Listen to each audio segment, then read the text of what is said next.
Hello friends, welcome back to just English classes. कैसे हैं आप सभी और प्रिपरेशन कैसी हो रही है? चलिए शुरू करते हैं आज की क्लास को बिना देर किए। तो आज भी हमारे पास काफ़ी इंपॉर्टेंट क्वेश्चंस रहने वाले हैं और 50 से अबव क्वेश्चंस आपको इस वीडियो में मिलेंगे जो कि काफ़ी हेल्प करेंगे आपकी एग्जाम में।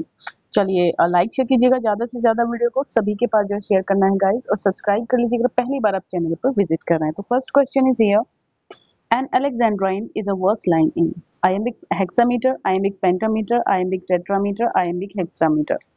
तो यहाँ जो हमारा आंसर बनेगा वो पहला ही ऑप्शन करेक्ट है, यानी कि we will answer here an iambic hexameter. An iambus consist of, iambus में क्या होता है? तो सारे ऑप्शनों को देखने के बाद हमारा आंसर बनता है पहला ही ऑप्शन करेक्ट है, यानी कि an one unaccented syllable followed by an accented syllable. पहले अनएसेंटेड होता है, उसके बाद एसेंटेड, या फिर अनस्ट्रेस्ड और फिर स्ट्रेस्ड भी आप इसको कह सकते हो। Blank verse is, blank verse क्या है? राइम्ड आयम्बिक पेंटामीटर है, unrhymed iambic pentameter, dactylic tetrameter, anapestic hexameter. तो इसमें हमारा आंसर बनेगा बी ऑप्शन, यानी कि जो ब्लैंक वर्स होता है उसमें अनराइम होता है, मतलब राइम नहीं होती, मीटर होता है केवल। फ्री वर्स, फ्री वर्स में आपके पास ना तो मीटर होता है ना राइम होता है, बस फ्री वर्स पोएट्री इज। तो इस फ्री वर्स पोएट्री को आप कह सकते हैं confirming to no regular metre. तो यहाँ हो जाएगा बी ऑप्शन। बियोवुल्फ इज, तो बियोवुल्फ क्या है? तो ये देखिए, आप जानते हैं उसको फर्स्ट ओल्ड इंग्लिश एपिक किसको कहा जाता है? बियोवुल्फ को first old English epic. I had found my religion, nothing seemed more important to me than a book. I saw the library as a temple. Who said this? किसने कही है ये बात कि लाइब्रेरी को एज अ टेम्पल मैंने माना है? तो जीन पॉल सार्टर जो हमारा आंसर है। तो पहला ही ऑप्शन हमें मिल रहा है, तो जीन पॉल सार्टर हमारा आंसर है। डायरेक्शन है आपके पास में कि फिगर ऑफ स्पीच यहाँ पे चूज करना है। Sally sells sea shells by the sea shore. तो देखिए एस का बार बार यहाँ पे रिपीटिशन हो रहा है, तो एलिटरेशन हमारा आंसर हो जाएगा। And thou Dalhousie the great god of war. तो डलहौजी को क्या कहा है? ग्रेट गॉड ऑफ वॉर कहा है, और lieutenant colonel to the earl of Mar. तो यहाँ हमारे पास ऑप्शन आपके सामने है, और क्वेश्चन हमारा जो आंसर बनता है वो यहाँ हमें एंटी क्लाइमेक्स, यहाँ हमारा आंसर हो जाएगा। तो एंटी क्लाइमेक्स कहाँ पर है? यस, पहला ही ऑप्शन करेक्ट है। इसमें देखिए आपके पास में एंटी क्लाइमेक्स है, lieutenant colonel to the earl of Mar. ठीक है। Bind up, bind your yellow hair and tie it on your neck and see you look as maiden-like as the day that first we met।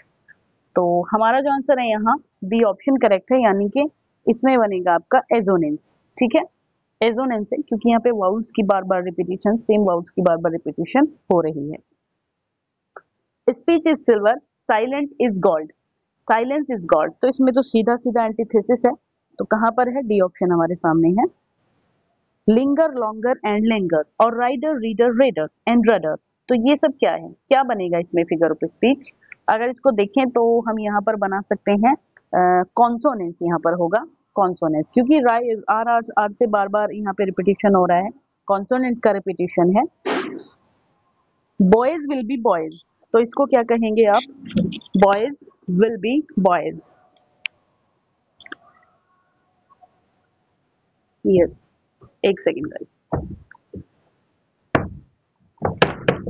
इसको अगर आप देखें तो boys will be boys. तो यहाँ हमारा आंसर बनता है, इसमें इपिग्राम है। ठीक है, ऐसी लाइंस में हमेशा थोड़ी विटी लगती हो, छोटी सी होती हैं, थोड़ी विटी होती हैं, तो इसको हम कह सकते हैं इपिग्राम। करेक्ट। एक सेकंड दीजिए गाइस मुझे।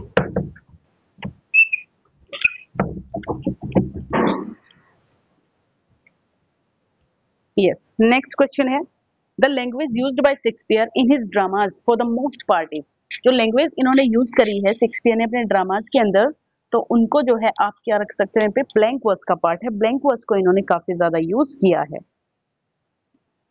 Shakespeare sonnets generally show a reenaction of 1 से 126 तक की जो सोनेट है जनरली क्या शो करती हैं? General philosophy of life, dramatic interchange है, personal relationship with young rich patron, या फिर dramatic argument with a dark lady.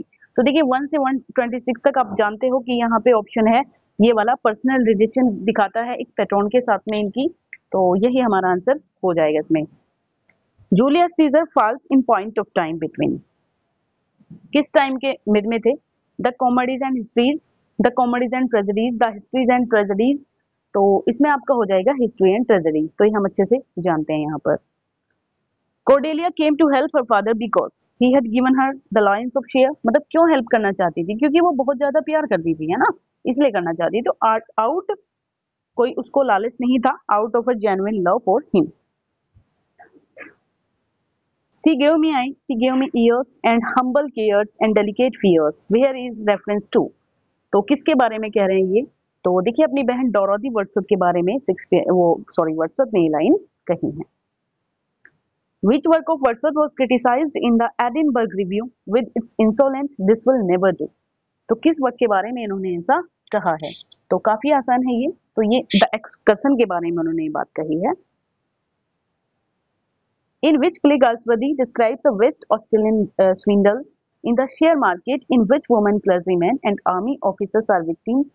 He elaborately portrays here the unscrupulousness involved in the business of financing the mining industry through a dramatic picture of the affairs of the Tocopella gold mine. तो the play is, कौन सा play है Galsworthy का जिसमें सभी चीजें आई हुई हैं? तो ये इनका जो प्ले है वो जॉय है, ठीक है, जॉय हमारा आंसर हो जाएगा, यानी कि D option. Who wrote the following lines? Humble and rustic life are generally chosen because in that condition the essential passions of the heart find a better soil in which they can attain their maturity, are less under restraint and speak a plainer and more emphatic language.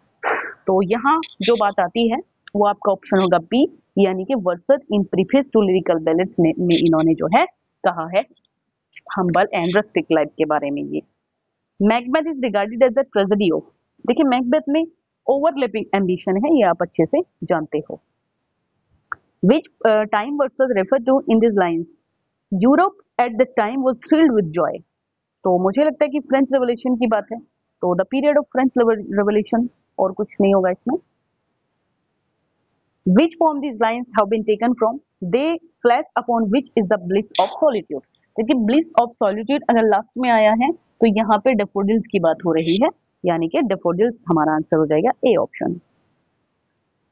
Which poem these lines form a part of? Nature never did betray the heart that loved her. तो ये कौन सी poem का part है? तो देखिए Tintern AB का है, that loved her, nature never did betray, तो ये आपकी टिंटन एबी हमारा आंसर है। Yes. In which poem Milton has given his views on poetry? कौन सी पोएम में इन्होंने पोएट्री के बारे में अपने व्यूज दिए हैं मिल्टन ने?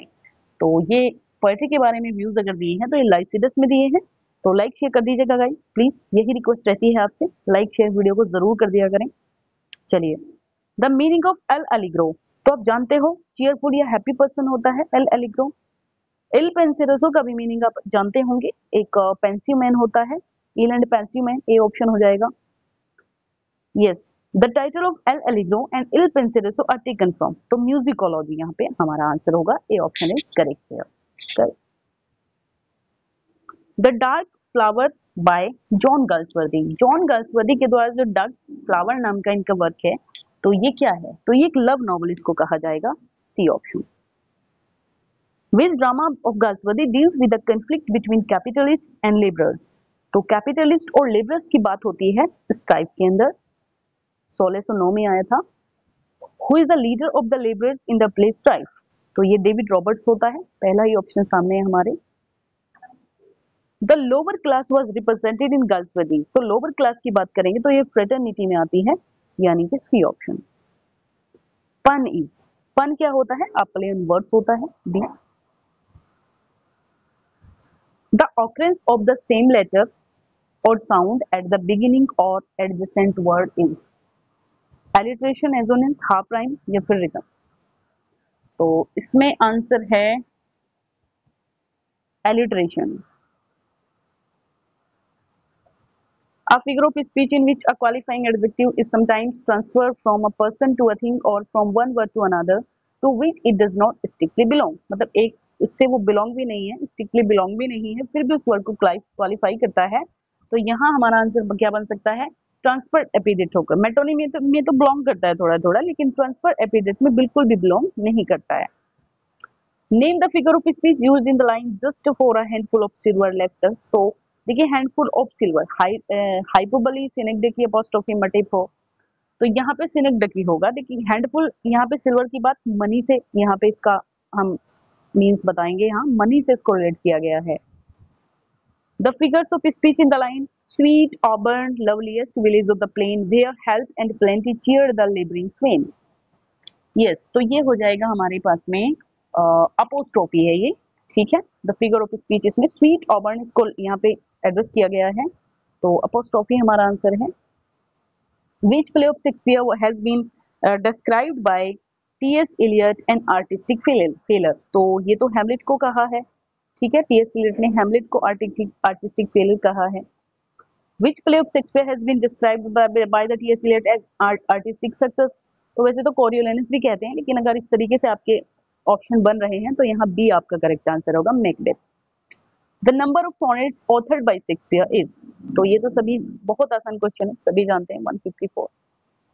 Which of the following writers is noted for what is called negative capability? तो किसको इन्होंने नोटिस किया है अपनी स्टम को एक्सप्लेन करने के लिए? तो शेक्सपियर की बात है यहाँ पर, डी ऑप्शन, शेक्सपियर के वर्क्स को इन्होंने लिया है। Shakespeare on globe theatre but it was burned during a performance of, किसकी परफॉर्मेंस के दौरान ये जो थिएटर था ये बर्न हो गया था? तो हेनरी एट्थ जब यहाँ पे परफॉर्म किया जा रहा था तो तब ऐसा हो गया था। Which is the other play than Tempest by Shakespeare that observe the classical unities? इसके अलावा, टेम्पेस्ट के अलावा, टाइम प्लेस और ठीक है, टाइम प्लेस और एक्शन की जो तीन इन्होंने दी हैं यूनिटी, मतलब जो हमारी क्लासिकल यूनिटीज हैं, तो वो किस किस और वर्क में देखने को मिलती हैं इसके अलावा? तो कॉमेडी ऑफ एरर्स में मिलती हैं, जो कि हमारा आंसर सी ऑप्शन बनता है। कोरस क्या होता है? तो कोरस की बात करें तो कोरस होता है एक ग्रुप ऑफ सिंगर्स होता है ड्रामा, ट्रूप होता है डांस के लिए, तो डांसर्स का क्या होता है? ट्रूप, और कोरस होता है आपका सिंगर्स के लिए ड्रामा में जो ग्रुप रहता है। कॉमिक रिलीफ इम्प्लाइज करती है, तो ये एक शॉर्ट ह्यूमरस एपिसोड होता है इंटरप्टिंग ट्रेजरी, ठीक है। जब बहुत ज्यादा ट्रेजरी में जो ऑडियंस रहती है वो काफी ज्यादा चीजों को सोचने लग जाती है, काफी ज्यादा परेशान हो जाती है उनको देख के, मतलब एक जो इंसिडेंट्स होते रहते हैं उनसे बहुत ज्यादा अफेक्टिव ऑडियंस हो जाती है, तो थोड़ा सा कॉमिक रिलीफ देने के लिए इसका यूज किया जाता है। बीट राइटर्स, तो बीट राइटर्स होते हैं, देखिए जिन्होंने 1950s में लिखा है, ठीक है, 1950s में जिन्होंने लिखा है वो बीट राइटर्स कहलाते हैं। What is soliloquy? तो सॉलिलकी क्या होती है? एक्टर की सीक्रेट थॉट होती है जो अटर की जाती है। और ऐसे ही देखिए दो चीजें होती हैं हमारे पास, असाइड, असाइड होती है अटर, वो थॉट नहीं होती है, वो डायरेक्ट बात कर रहा होता है ऑडियंस से, कोई भी हमारा जो कैरेक्टर होता है, लेकिन यहाँ इसमें क्या होता है, ये थॉट होती है जो माइंड में चलती रहती है, ऑडियंस उनको सुनती रहती है। Persona tone and voice reflect in recent criticism, तो पर्सोना टोन वगैरह की जो बातें यहाँ पर हो रही हैं तो इनको हम रख सकते हैं the tendency to highlight the characterisation, ठीक है। करेक्टराइजेशन से रिलेटेड होती हैं ये सारे के सारे terms. The following line are taken from, to me the meanest flower that blows can give thoughts that's too often lie too deep for tears। तो meanest flower, इसको वर्ड को आप पकड़ लीजिए, कहाँ पे आ रहा है ये? इमॉर्टेलिटी ऑड में है, तो पहला ही ऑप्शन हमारा यहाँ पे करेक्ट हो जाएगा, यस। Who said it? ये किसने कहा है? To me the meanest flower that blows can give thoughts do often lie deep here। अच्छा ये तो हो गया ना, अच्छा ये दोबारा आ गया क्या? दोबारा आ गया भाई, ये सेम ही क्वेश्चन है ना, दो बार सेम ही क्वेश्चन है। तो नन ऑफ द अबव, क्योंकि वर्डसवर्थ है तो इनमें से तो कोई भी नहीं है, क्योंकि वर्डसवर्थ का था इमॉर्टलिटी और। चलिए, these lines are taken from the child is father of man, तो ये माई हार्ट स्लीप्स अप की है, जो कि वर्डसवर्थ का वर्क है, करेक्ट। चलिए, the following lines are taken from the sweetest thing that ever grew beside a human door, तो सॉलिटरी रीपर है, लूसी है, माइकल है, डेफोडिल्स है, तो इसका आंसर बन रहा है यहाँ पर टू लूसी, ठीक है। क्या कहा है? Sweetest thing to Lucy. Who said about Milton, this man cuts us all out and innocent too? तो ये बात किसने कही है? Who said about Milton? Milton ने बात की, मिल्टन के बारे में बात कही है डॉक्टर जॉनसन ने, ये आपको याद रखना है, इंपॉर्टेंट क्वेश्चन है। सॉरी जॉनसन नहीं गाइस, ड्राइडन, जॉन ड्राइडन ने कहा है, सॉरी, ए ऑप्शन करेक्ट है। Which form of John Milton are full of Elizabethan spirit joys in nature? तो इसमें क्या हो जाएगा, कौन सी जॉन मिल्टन की full of Elizabeth and sweet joys in nature है, कौन सी पोएम है इनमें से? तो ये आपकी जो है यस बी ऑप्शन है, poem written during Commonwealth period. Okay, which one of these described Milton's Paradise Lost as the dream of a Puritan fallen asleep over his Bible? तो ये किसने कहा है? पैराडाइज लॉस्ट के बारे में लाइन बोली है, ड्रीम बताया है, Puritan fallen asleep over his Bible. तो ये बात कही है भाई, इसका हमारा आंसर हो जाएगा लेमरटाइन ने ऐसा कहा है। तो पहला ही ऑप्शन है। चलिए गाइस, यही थे हमारे 55 क्वेश्चन थे। आई होप क्वेश्चन बहुत अच्छे लेवल के थे, आपको पसंद आए होंगे। अगर आए हैं तो एक लाइक मतलब एक कमेंट भी कर दिया करें कि आपको कैसे लगे हैं क्वेश्चन और कितना आप बेनिफिट ले पा रहे हैं। चलिए मिलेंगे नेक्स्ट वीडियो में गाइस, तब तक के लिए बाय बाय, टेक केयर, पढ़ते रहिए।